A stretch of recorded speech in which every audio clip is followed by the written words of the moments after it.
ನಮಸ್ಕಾರ. ನಾನು ಚಂದ್ರು ಅನಂತ ಯೋಗ ಕೇಂದ್ರ ಯೂಟ್ಯೂಬ್ ಚಾನಲ್ಗೆ ನಿಮಗೆಲ್ಲರಿಗೂ ಸುಸ್ವಾಗತ.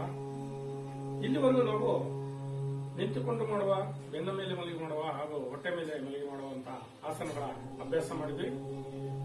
ಈ ದಿನ ಕುಳಿತು ಮಾಡುವಂತ ಕೆಲವು ಆಸನಗಳನ್ನ ಅಭ್ಯಾಸ ಮಾಡೋಣ. ನೀವು ಇದುವರೆಗೂ ನಮ್ಮ ಯೂಟ್ಯೂಬ್ ಚಾನಲ್ಗೆ ಸಬ್ಸ್ಕ್ರೈಬ್ ಆಗಿಲ್ಲ ಅಂದ್ರೆ ಸಬ್ಸ್ಕ್ರೈಬ್ ಆಗಿ ಇನ್ನೂ ಹೆಚ್ಚಿನ ಮಾಹಿತಿ ತಗೊಳ್ಳಿ ಹಾಗೂ ಶೇರ್ ಮಾಡಿ, ಕಾಮೆಂಟ್ ಮಾಡಿ, ಲೈಕ್ ಮಾಡಿ. ಈಗ ಕಾಲನ್ನ ಮುಂದೆ ಚಾಚಿಕೊಳ್ಳಿ. ಒಂದೊಂದಾಗಿ ಕಾಲನ್ನ ಈ ರೀತಿ ಹಿಂದೆ ಮಚ್ಚಿ. ಈ ಸ್ಥಿತಿಯನ್ನ ನಾವು ವಜ್ರಾಸನ ಅಂತ ಕರಿತೇವೆ. ಕೈಗಳಲ್ಲಿ ಚಿನ್ನುದ್ರೆ ಕಣ್ಮುಚ್ಕೊಳ್ಳಿ, ಧ್ಯಾನ ಸ್ಥಿತಿ. ಈ ವಜ್ರಾಸನವನ್ನ ಅಭ್ಯಾಸ ಮಾಡೋದ್ರಿಂದ ಬೆನ್ಮೂಳೆ ಆಟೋಮೆಟಿಕ್ ಆಗಿ ನೇರವಾಗಿರುತ್ತೆ ಹಾಗೂ ಕಾಲುಗಳು ತುಂಬಾ ಸ್ಟ್ರಾಂಗ್ ಆಗ್ತಾ ಬರುತ್ತೆ. ಬಹಳ ಮಂಡಿ ನೋವಿದ್ರೆ ಈ ಆಸನ ಮಾಡಬೇಡಿ. ಮಂಡಿ ನೋವಿಲ್ದಾರು ಈ ಆಸನವನ್ನು ಅಭ್ಯಾಸ ಮಾಡ್ತಾ ಇದ್ರೆ ಫ್ಯೂಚರ್ ಅಲ್ಲಿ ಮಂಡಿ ನೋವು ಬರೋದು. ಹಾಗೆ ತೊಡೆಯ ಭಾಗದ ಫ್ಯಾಟ್ ಕರಗ್ತಾ ಬರುತ್ತೆ. ಊಟ ಆದ್ಮೇಲೆ ಈ ಆಸನವನ್ನ ಅಭ್ಯಾಸ ಮಾಡಿದ್ರೆ ಡೈಜೆಷನ್ ಪವರ್ ಇಂಪ್ರೂವ್ ಆಗುತ್ತೆ, ಗ್ಯಾಸ್ಟ್ರಿಕ್ ಕಡಿಮೆ ಆಗುತ್ತೆ. ಹೀಗೆ ಸಾಕಷ್ಟು ವಿಧವಾದ ಉಪಯೋಗಗಳು ನಿಮಗೆ ಈ ಆಸನದಿಂದ ಆಗುತ್ತೆ. ಇದಾದ್ಮೇಲೆ ಮತ್ತೊಂದು ಆಸನ, ಶಶಾಂಕಾಸನ. ನಿಧಾನವಾಗಿ ಕೈಗಳನ್ನು ಮೇಲೆತ್ತಿ ಉಸಿರು ತಗೊಳ್ತಾ, ಉಸಿರು ಬಿಡ್ತಾ ಮುಂದೆ ಬಾಗಿ ಶಶಾಂಕಾಸನ ಅಭ್ಯಾಸ. ಹಾಗೆ ಮತ್ತೊಂದು ಬಾರಿ ಬ್ರೀತ್ ಇನ್, ಬ್ರೀತ್ ಔಟ್. ಈ ಆಸನ ಆದ್ಮೇಲೆ ಕೈ ತರ ಮುಷ್ಟಿ ಕಟ್ಟಿ ನಾಭಿ ಹತ್ರ ಇಡಿ. ಮಂಡೂಕಾಸನ ಅಭ್ಯಾಸ. ಉಸಿರನ್ನು ಹೊರಗಾಕಿ ಮೊದಲು ಪ್ರೆಸ್ ಮಾಡಿ ಮುಂದೆ ಬಾಗಿ.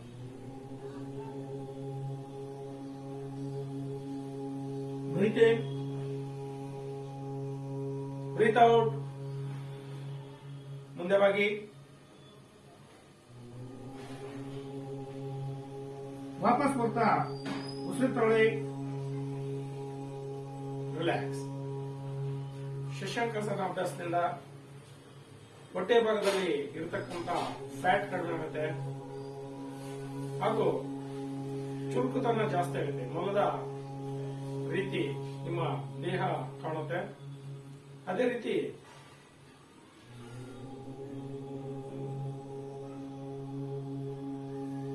ಇನ್ನೊಂದು ಆಸನ ಮಂಡೂಕಾಸನ. ಮಂಡೂಕಾಸನದ ಅಭ್ಯಾಸದಿಂದ ನಿಮಗೆ ಹೇಗೆ ಹೊಟ್ಟೆಯಲ್ಲಿ ಇರತಕ್ಕಂತ ಫ್ಯಾಟ್ ಕಡಿಮೆ ಆಗುತ್ತೆ, ಗ್ಯಾಸ್ಟ್ರಿಕ್ ಕಡಿಮೆ ಆಗುತ್ತೆ.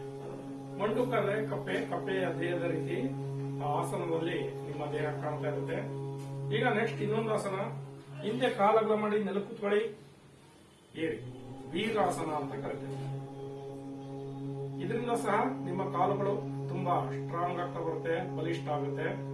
ಈಗ ಅದರಲ್ಲೇ ವೇರಿಯೇಷನ್ ಪರಿವರ್ತಿತ ಅಂದ್ರೆ ಈ ರೀತಿ ಸೊಂಟನ್ನ ತಿರುಗಿಸಿ ಹಿಂದೆ ನೋಡ್ತಾ ಇರಿ, ಆಪೋಸಿಟ್. ಗುಡ್. ನೆಕ್ಸ್ಟ್ ಭದ್ರಾಸನ. ಈ ರೀತಿ ಬೆರಳು ತುದಿ ನೆಲಕ್ಕೂರಿರ್ಬೇಕು, ಮಂಡಿ ನೆಲಕ್ಕೂರಿರ್ಬೇಕು, ಇಂಡಿ ಮೇಲೆ ಕೂತಿರ್ಬೇಕು. ಕೈಯಲ್ಲಿ ಚಿನ್ಮುದ್ರೆ ಮಾಡಿ ಈ ರೀತಿ ಚಿನ್ಮಯ. ಹಾಗೆ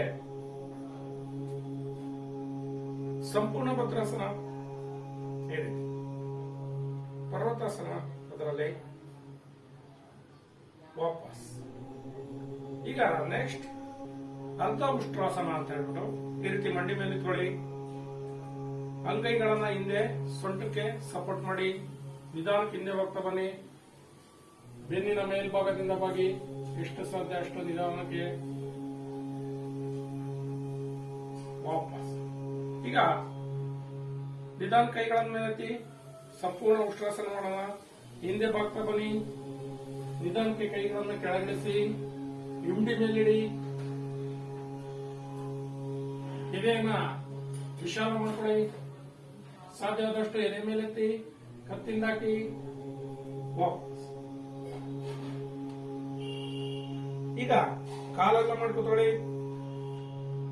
ಪರ್ವತಾಸನ ಬ್ರೀತ್ ಇನ್, ಭೂನಮ್ನ ಬ್ರೀತ್ ಔಟ್.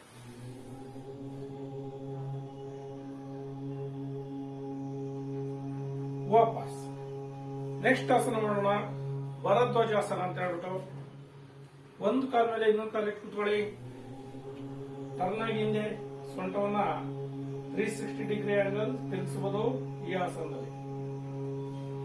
ಅದೇ ರೀತಿ ಇನ್ನೊಂದು ಕಡೆಗೆ ಅಭ್ಯಾಸ ಮಾಡೋಣ, ಭರದ್ವಾಜಾಸನ ಆಪೋಸಿಟ್. ಎಷ್ಟು ಬೇಕಾದ್ರೂ ನೀವು ಸೊಂಟವನ್ನ ಈ ಆಸನದಲ್ಲಿ ತಿರುಗಿಸಬಹುದು. ವಾಪಸ್ ಕಾಲು ಮುಂದೆ ಚಾಚಿ, ಚೆನ್ನಾಗಿ ಮಲ್ಕೊಡಿರಿ. ಪಾದ ಹಿಂದೆ ಮುಂದೆ, ಎಡಬಲ ರೊಟೇಷನ್, ಅಪೋಸಿಟ್, ಬೆರಳುಗಳ ಚಾಲನೆ, ಮಂಡಿ ಚಾಲನೆ. ಸ್ವಲ್ಪ ರಿಲ್ಯಾಕ್ಸ್ ಆಗಿ.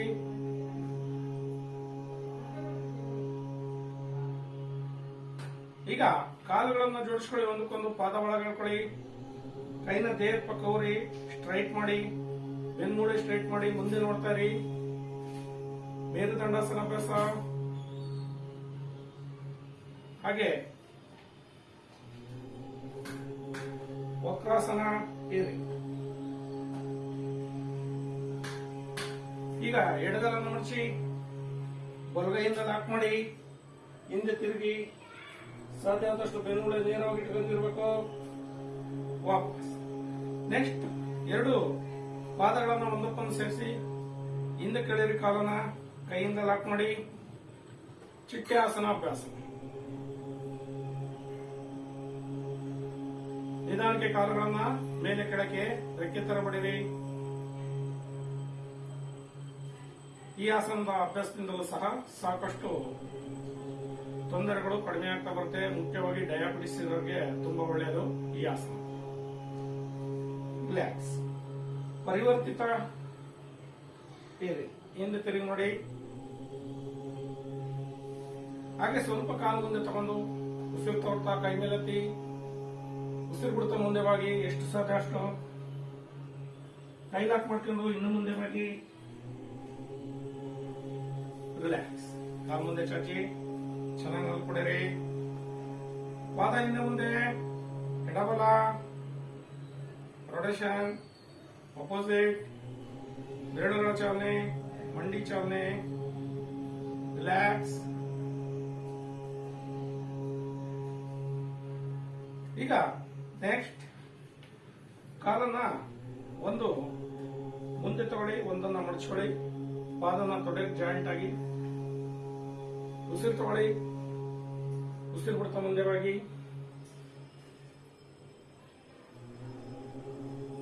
ಜಾನು ಶೀರ್ಷಾಸನ ಅಂತ ಕರೀತೇವೆ. ವಾಪಸ್. ಅದೇ ರೀತಿ ಇನ್ನೊಂದು ಕಡೆ ಜಾನು ಶೀರ್ಷಾಸನ. ಜಾನು ಅಂದ್ರೆ ಹಣೆ, ಜಾನು ಅಂದ್ರೆ ಮಂಡಿ, ಶೀರ್ಷ ಅಂದ್ರೆ ಹಣೆ.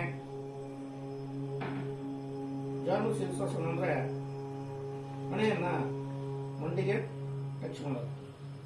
ವಾಪಸ್. ಈಗ ಎರಡು ಕಾಲು ಇಟ್ಕೊಳ್ಳಿ, ಮುಂದೆ ಹೋಗಿ. ರಿಲ್ಯಾಕ್ಸ್. ವಿಶ್ರಾಂತಿ. ದೀರ್ಘವಾದ ಉಸಿರಾಟ. ಬ್ರೀತ್ ಇನ್, ಬ್ರೀತ್ ಔಟ್.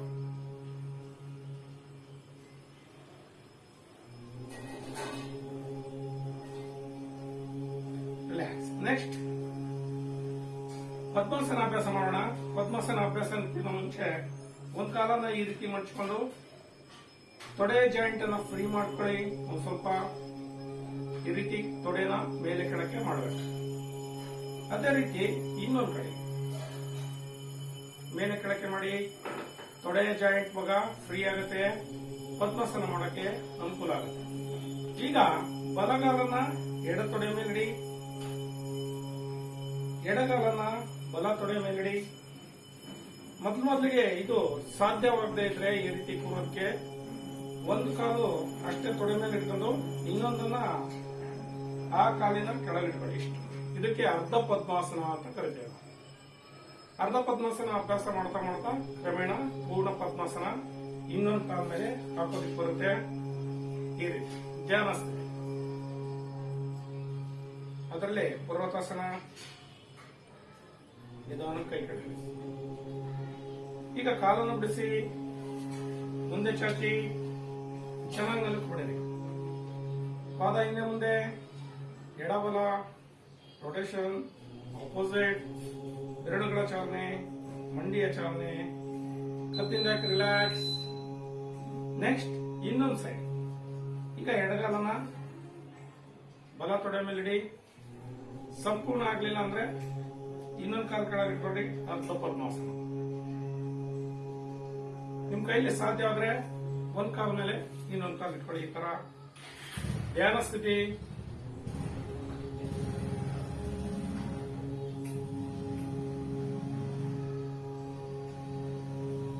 ಈಗ ಕೈ ಊರಿ ಸಾಧ್ಯವಾದಷ್ಟು ದೇಹ ಮೇಲಕ್ಕೆತ್ತಿ.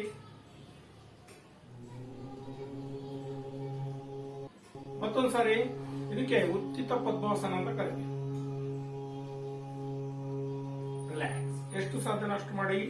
ಕ್ರಮೇಣ ಅಭ್ಯಾಸ ಆಗುತ್ತೆ. ಕಾಲ್ ಮುಂದೆ ಚಾಚಿ, ಚೆನ್ನಾಗಿ ನೆಲಕೊಡಿರಿ. ಪಾದ ಹಿಂದೆ ಮುಂದೆ, ಎಡಬಲ, ರೊಟೇಷನ್, ಆಪೋಸಿಟ್, ಬೆರಳುಗಳ ಚಾಲನೆ, ಮಂಡಿ ಚಾಲನೆ, ವಿಶ್ರಾಮ.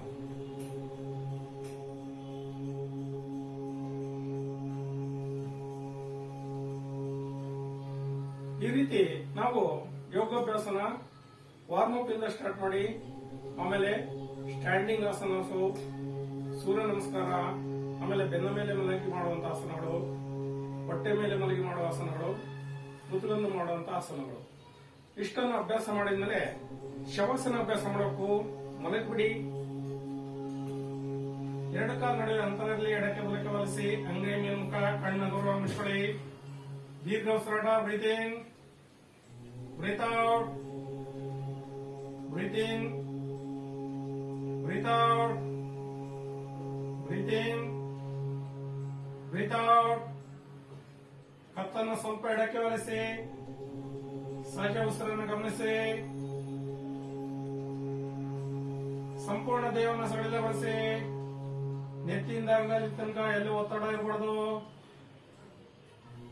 Relax, relax, relax. ಶ್ವಾಸನ ಅಭ್ಯಾಸ ಮಾಡುವಾಗ ಯಾವುದೇ ರೀತಿಯ ಆಲೋಚನೆ ಬಂದ್ರೆ ಫಾಲೋ ಮಾಡಬೇಡಿ. ಖಾಲಿಯಾದ ಸ್ಥಿತಿಯಲ್ಲಿರಿ. ನಿಮ್ಮ ಉಸಿರನ್ನ ಗಮನಿಸ್ತಾ ಇದ್ರೆ ಸಾಕು. ಉಸಿರು ಒಳ ಹೋಗೋದನ್ನ, ಉಸಿರು ಬರೋದನ್ನ ಗಮನಿಸ್ತಾ ಇರಿ. ಆಲೋಚನೆಗಳು ತನ್ನಿಂತಾನೆ ನಿಲ್ಲುತ್ತೆ. ಯಾವುದೇ ರೀತಿ ಆಲೋಚನೆ ಇರ್ದಂಗೆ ಮಾಡುವಂತ ಶವಾಸನ ನಿಮಗೆ ತುಂಬಾ ಲಾಭಗಳನ್ನು ಕೊಡುತ್ತೆ. ಮುಖ್ಯವಾಗಿ ಬಿಪಿ, ಶುಗರ್ ಕಂಟ್ರೋಲ್ ಅಲ್ಲಿರುತ್ತೆ. ಬೆನ್ನೋವು, ಸೊಂಟ ನೋವು ಇರೋರು ಕನಿಷ್ಠ ಅರ್ಧ ಗಂಟೆ ಶವಾಸನ ಅಭ್ಯಾಸ ಮಾಡಿ. ಆಗ ನಿಮ್ಗೆ ಒಳ್ಳೆಯ ರಿಸಲ್ಟ್ ಸಿಗುತ್ತೆ. ರಿಲ್ಯಾಕ್ಸ್. ಕತ್ತೀರ ಹೊಂಟ್ರಿ. ಈಗ ಅಕಾರ, ಉಕಾರ, ಮಕಾರ ಅಭ್ಯಾಸ. ಬ್ರೀತ್ ಇನ್,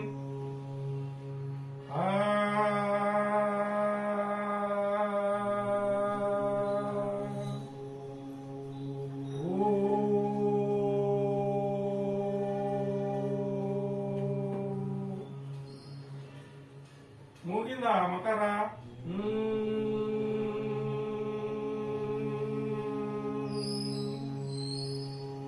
ಕೊನೆಯದಾಗಿ ಅಕಾರ, ಉಕಾರ, ಮಕಾರಗಳನ್ನು ಸೇರಿದಂತಹ ಓಂಕಾರ.